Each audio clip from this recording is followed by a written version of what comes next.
Salut tout le monde, donc on va continuer notre topologie. Ce qu'on a fait dans les deux précédentes vidéos, on a créé un premier sous-réseau à gauche qui porte l'adresse NID 192.168.1.0 et un autre sous-réseau à droite qui porte l'adresse NID 192.168.2.0. Qu'est-ce qu'on veut faire maintenant? On veut que ces deux sous-réseaux communiquent, c'est-à-dire si on prend un autre du sous-réseau à droite, elle peut communiquer avec un autre parmi les nœuds du sous-réseau à gauche. Donc, qu'est-ce qu'on doit faire? La première idée qui nous parvient à l'esprit, c'est de mettre un switch ici. Et on fait notre raccordement de cette façon.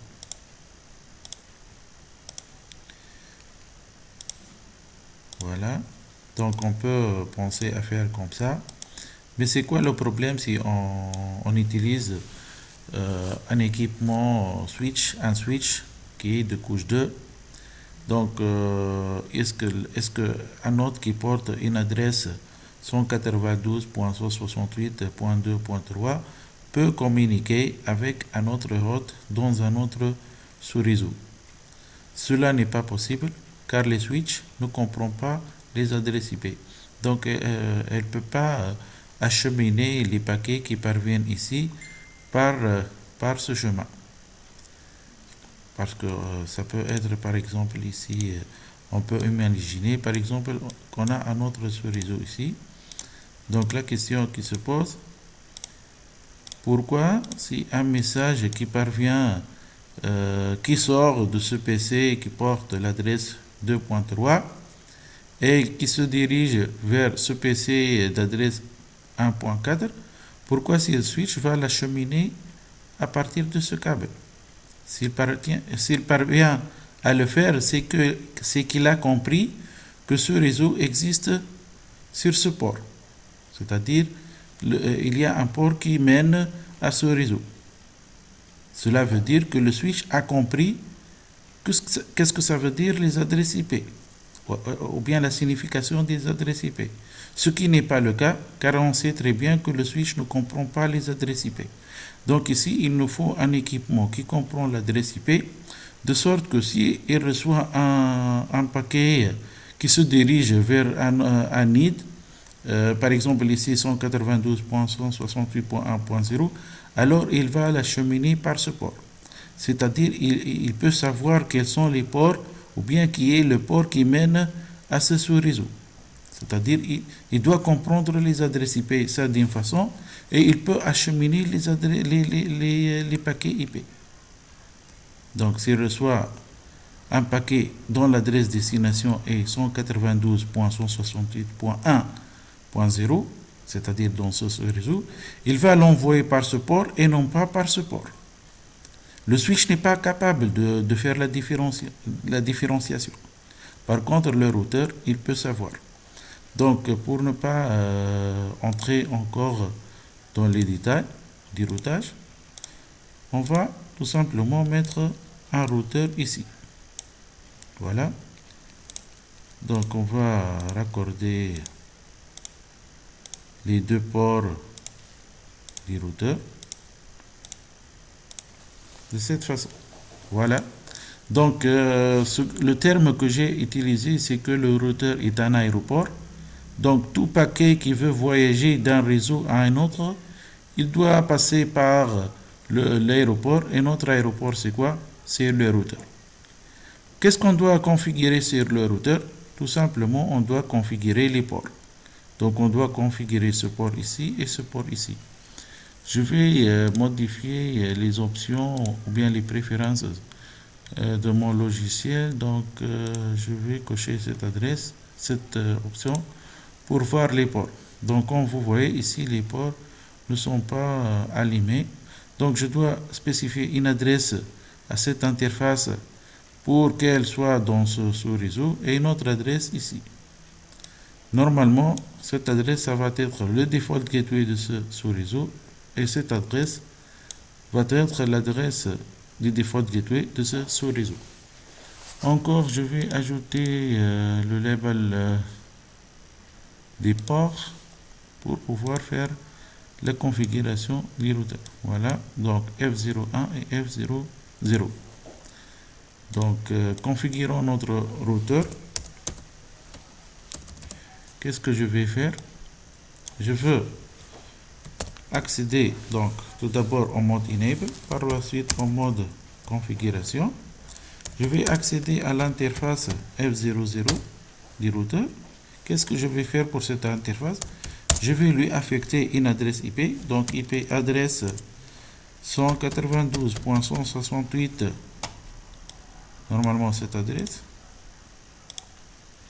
.1.1, et le masque ça va être 255.255.255.0. Et voilà. Qu'est-ce qu'il reste? On sait que les interfaces des routeurs sont par défaut shutdown, donc il faut les allumer avec la commande non shutdown. Donc un message syslog a été envoyé pour nous informer que l'état de l'interface APC en app, en mode app. Voilà l'interface et ainsi que le protocole. Donc on va refaire le même travail pour l'autre interface qui est l'interface F01. Donc l'interface F01, qu'est-ce qu'elle va prendre? On doit sortir de cette interface. Remarquez bien ici, on est dans le config if, c'est-à-dire dans l'interface F01. Il faut sortir de cette interface et on va accéder à l'interface F01. Voilà, sur cette interface, on va configurer une adresse qui va être l'adresse de default gateway du sous-réseau à droite, qui est l'adresse 192.2.1. Son masque est 3 fois 255. Et on va l'allumer. Et voilà. Donc de cette façon, les deux interfaces du routeur sont bien allumées, sont fonctionnelles. Je peux faire une commande pour voir l'adresse IP des interfaces. Donc show, je vais taper la commande show IP interface brief. Qu'est-ce que je vais voir avec cette commande? Je vais voir que l'interface phase 00 admet l'adresse IP 192.168.1.1. Elle est en mode app et le protocole aussi il est activé. Protocole de couche 2, c'est-à-dire l'Ethernet. De même, l'interface F01, elle a l'adresse IP 192.168.2.1. Elle est app et son protocole est fonctionnel. Qu'est-ce qu'il reste maintenant? Il reste de tester les pings. Donc je vais enlever cette bagaille. Je vais enlever le link ainsi que le port. Voilà. Je peux mettre le link. Voilà, donc c'est moins encombrant. Donc sur ce PC, je vais faire un ping sur un PC de l'autre réseau, par exemple celui-là. Donc ping 192.168.1.3. Et on va voir si ça va fonctionner.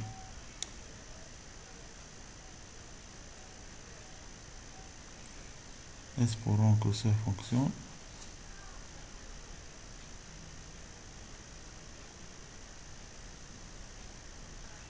Qu'est-ce qu'il y a? Pourquoi ça ne fonctionne pas? Est-ce qu'il y a un default gateway? Je vais vérifier.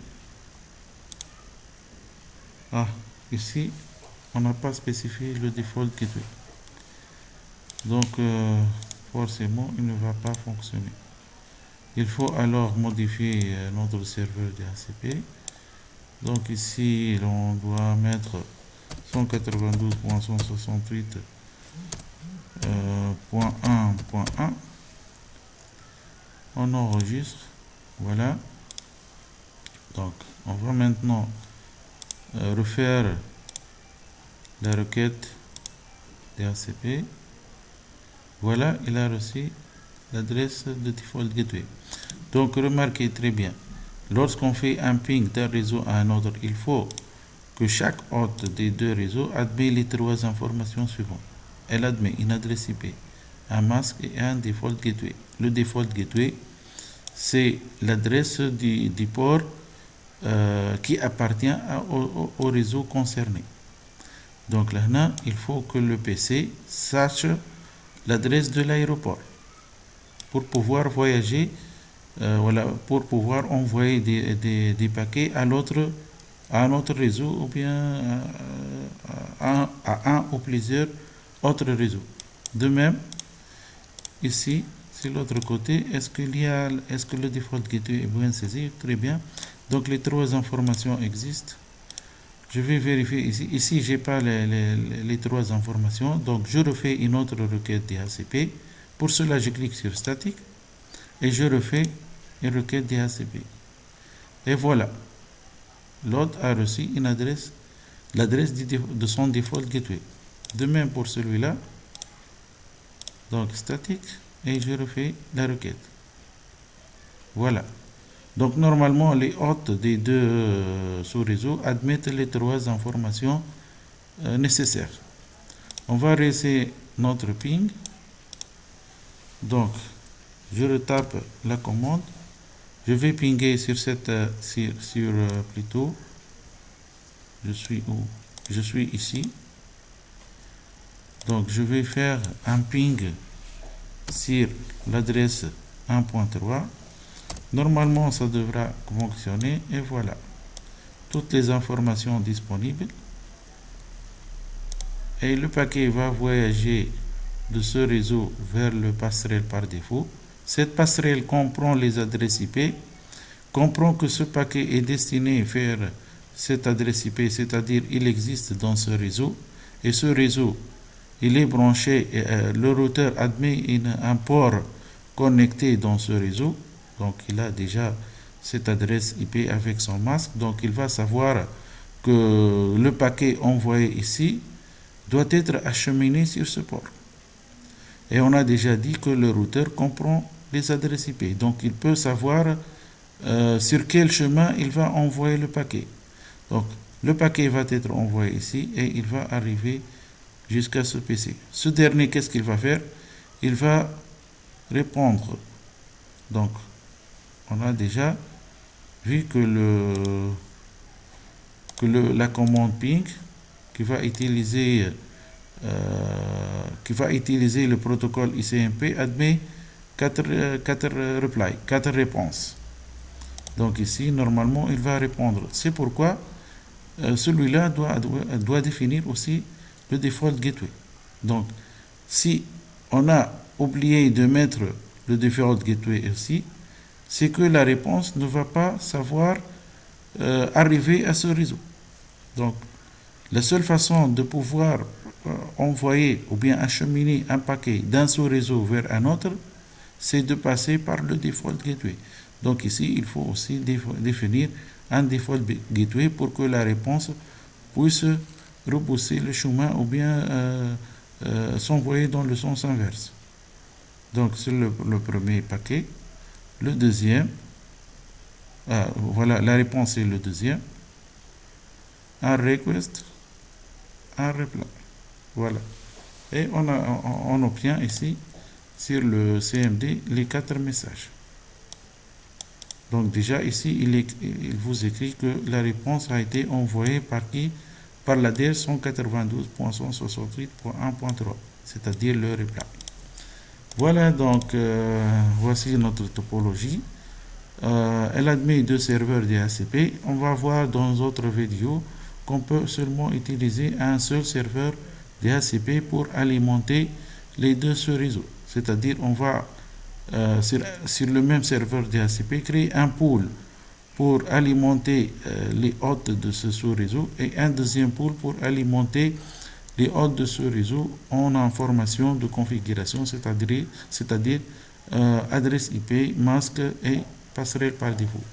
Voilà, je vous remercie pour votre attention et à la prochaine vidéo.